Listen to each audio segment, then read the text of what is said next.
So guys, three things we must have to be understand in the start. What are these things is because these are very important whenever you have to use a Java for Selenium for any purpose. So you must be aware of these things. Is first is JVM, second is JRE, and third thing is JDK. Okay. So what is JVM? We can say that Java Virtual Machine. Let's discuss first what is the JVM is. So guys, when you install the Java on your computer, so Java installed one virtual machine on the computer. Okay, but that virtual machine is not visible to the user. For example, if we install the Java and you will say me, okay, please show us where is our virtual machine installed by Java.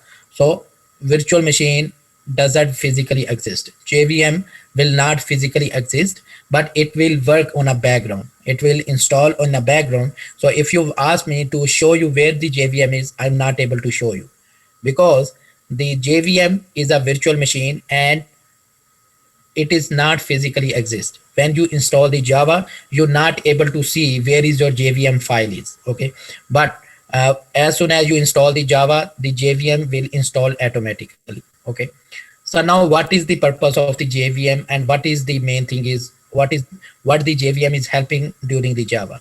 So guys, all the processing, all the execution of the program that the Java is doing, in the JVM. So when you run your program, so all the instructions had given to the JVM and JVM is processing according to that instructions and showing and throwing the result on our UI.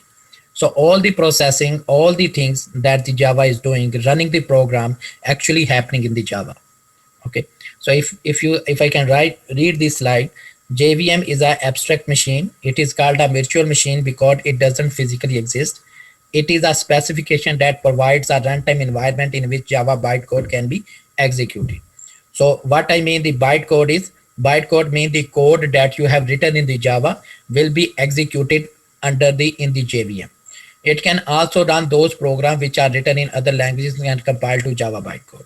So the main purpose or main reason of the JVM is, so JVM helps to the Java in executing the Java code. Okay, this is known as JVM. Any question, guys? So let me, before moving forward, guys, so let me show you guys the little bit overall flow of the Java program, how the flow of the Java program is working. Okay, so you don't have to be confused. This is just for the information purpose. So everything should be crystal clear when we practically install the Java and when you run the code and all these things. Okay, so very first thing has come into the picture is editor. Editor means what program you guys are using to write a Java code. Normally we are using the Eclipse to write a Java program. Okay, so then what is the source code is all the program, all the coding that you had done in this editor, in this, for example, notepad is my editor, for example. Okay, and all the coding in a Java language that we will write here, that will known as the source code. So this source code will comes from the editor. Then what is the Java compiler? So earlier I mentioned about the assembler. What was the role of the assembler was? Assembler was taking the assembly language code and it was converting into the machine language, and then it was processing, and after processing it will showing the result, right? In the same way, when you install the Java, so Java used a Java compiler. Instead of assembler, Java used the compiler, but the work is same. Okay, so what this compiler will do, compiler will get this code.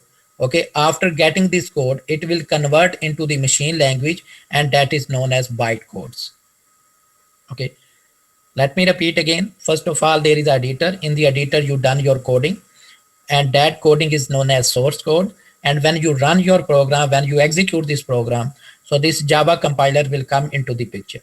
So this Java compiler will pick this source code and convert this source code into the machine language, like here as a bytecode, and this machine code will send to the JVM. So this JVM we were talking about right now, like this JVM will process everything, will execute everything, and according to the coding instruction that you guys have given to the Java that you have written is executed accordingly, and then it will send the result to your operating system and it will display the result. So this is how the whole process of the Java coding is working, guys. Is that make sense?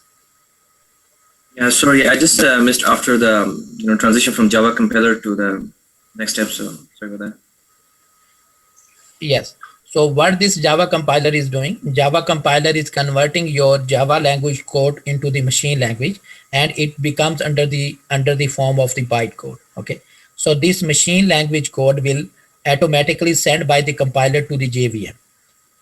So all the calculation, all the processing of the code will happen under this JVM. This JVM will do all the processing. For example, what I mean the processing is, if you say that if you have written the code to take the result of 2 plus 2, so this 2 plus 2 code will be written in the editor that is known as source code.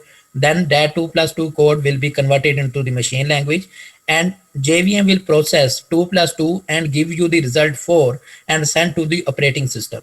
So after all processing, what will be the final outcome? JVM will send you to your operating system. Either you are using Windows, Mac, Linux, whatever you guys are using. Then it is sending to this operating system, and then operating system will display you the result 4. So this is that clear now? Yes, thank you very much. Well, it seems that we are dealing with only two things, like with the editor and also seeing the result on operating system. The rest is done by the system itself, right? Yes, that's correct. Okay, so let's come back to everybody clear what is the role of JVM, guys. So if I can go with the one line definition, so JVM is known as Java Virtual Machine. All the processing of the Java code is happen inside the JVM, and after processing, JVM is giving the result to our operating system. That is the role of the JVM.